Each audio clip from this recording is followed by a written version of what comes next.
नमस्कार दोस्तों। इस वीडियो में हम क्लास 11 सोशियोलॉजी चैप्टर 1 के क्वेश्चन 1 को हम सॉल्व करने वाले हैं। तो आइए देखते हैं पहले क्वेश्चन में क्या पूछा गया है।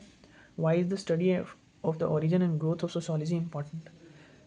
देखिए, सोशियोलॉजी का मतलब आपको शायद पता होगा, नहीं पता तो मैं आपको ब्रीफ कर देता हूँ कि समाज की पढ़ाई को ही हम सोशियोलॉजी कहते हैं। यानी कि जिस सोसाइटी में हम रहते हैं उसकी पढ़ाई को हम सोशियोलॉजी कहते हैं। अब इस क्वेश्चन में पूछा गया है कि सोशियोलॉजी की स्टडी यानी कि उसके ओरिजिन की, वो कब से शुरू हुआ है और उसकी ग्रोथ इम्पॉर्टेंट क्यों है। तो देखिए आंसर में क्या लिखा गया है। The study of sociology origin and growth is important because it helps understand how society evolve. ये इसलिए ज़रूरी है कि हमें समाज कैसे विकसित हुआ है। आज जो हम आसपास लोग देखते हैं या आसपास हम अपने समाज को या सोसाइटी को देखते हैं, वो ऐसा क्यों बना और किस तरीके से बना है। और हम why we think about social issues the way we do today. यानी कि जो सोशल इश्यूज़ हैं हमारे सोसाइटी में एग्जिस्ट करते हैं, उसको हम आज कैसे देखते हैं या कैसा उसके बारे में सोचते हैं। ये एक जर्नी के रूप में हमको पहले अध्ययन करना होगा, तभी हमें पता लगेगा कि हम ऐसा सोचते क्यों हैं या ऐसा समाज हमारे आसपास क्यों। थोड़ा सा और इसको गहराई से समझते हैं। Sociology emerge during the industrial revolution 18th and 19th century. देखिए, हिस्ट्री में आपने पढ़ा होगा कि इंडस्ट्रियल रिवोल्यूशन 18वीं और 19वीं शताब्दी में हुआ और इसकी वजह से मैसिव चेंज हुए थे सोसाइटी में। अर्बनाइजेशन, फैक्ट्री सिस्टम और क्लास स्ट्रगल्स फेस करने पड़े थे लोगों को। देखिए, इंडस्ट्रियल रिवोल्यूशन के वक्त क्या हुआ, जो लोग गांव में रहते थे और खेती करते थे वो लोग फैक्ट्रीज़ में काम करने के लिए शहर में आ गए। रूरल टू अर्बन माइग्रेशन हो गया और इस वजह से बहुत सारी प्रॉब्लम समाज में आ गई, जैसे चाइल्ड लेबर, स्लम्स और क्लास कॉन्फ्लिक्ट। जो लोग गांव से आए थे उन लोगों ने शहरों में स्लम्स बनाए, उन्होंने अपनी कच्ची बस्तियां बसाई, जिसकी वजह से क्लास कॉन्फ्लिक्ट आने लगा। क्योंकि जो लोग शहरों में रह रहे थे वो बहुत संपन्न लोग थे और जो नए लोग आए थे उनके पास घर भी नहीं था, ना पैसा था, वो सिर्फ फैक्ट्रीज़ में काम करने आए थे ताकि वो पैसा कमा सकें और उनको स्लम्स में रहना पड़ रहा था।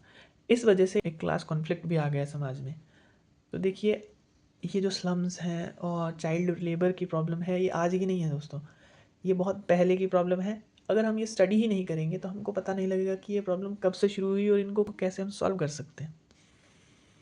इसलिए ज़रूरी है ये स्टडी करना।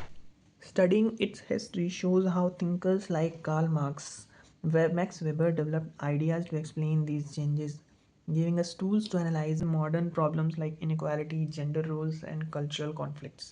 देखिए बच्चों, जैसे पिछली स्लाइड में हमने स्लम्स की, चाइल्ड लेबर की और क्लास कॉन्फ्लिक्ट की प्रॉब्लम्स को उसकी हिस्ट्री में जाकर सर्च किया, वैसे ही बहुत सारे अलग अलग सब्जेक्ट्स पर हमारे थिंकर्स ने, यानी जैसे कार्ल मार्क्स हो गया, मैक्स वेबर हो गया, इन्होंने ऐसे आइडियाज़ को डेवलप किया जिससे हम ये चेंजेस को एनालाइज कर पाते हैं, जिसकी वजह से हमें ऐसे टूल्स मिल गए जिससे कि हम आज की जो प्रॉब्लम्स एग्जिस्ट करती हैं सोसाइटी में, इनइक्वालिटी, जेंडर रोल्स और कल्चरल कॉन्फ्लिक्ट होते हैं, उनको स्टडी करने में हमें आसानी होती है। और अगर हम स्टडी नहीं करेंगे किसी प्रॉब्लम के बारे में तो हम उसको सोल्यूशन नहीं ढूंढ पाएंगे। अब देखिए, it's like knowing the roots of tree to understand why it grows a certain way. देखिए, हम अगर किसी पेड़ को स्टडी करना चाहते हैं तो उसकी जड़ों से ही शुरुआत करेंगे, तभी हमें पता लगेगा कि वो एक सर्टेन तरीके से कैसे हो रहा है। Without this context we would miss the bigger picture of how society shapes us. लेकिन अगर हम आज की प्रॉब्लम को, आज सिर्फ उस प्रॉब्लम को देखेंगे और उसके पीछे का कारण नहीं देखेंगे तो हम एक बड़ी पिक्चर नहीं देख पाएंगे और उसका लॉन्ग टर्म सोल्यूशन नहीं देख पाएंगे। इसलिए सोशियोलॉजी में उसके ओरिजिन की स्टडी और उसकी ग्रोथ इंपॉर्टेंट है।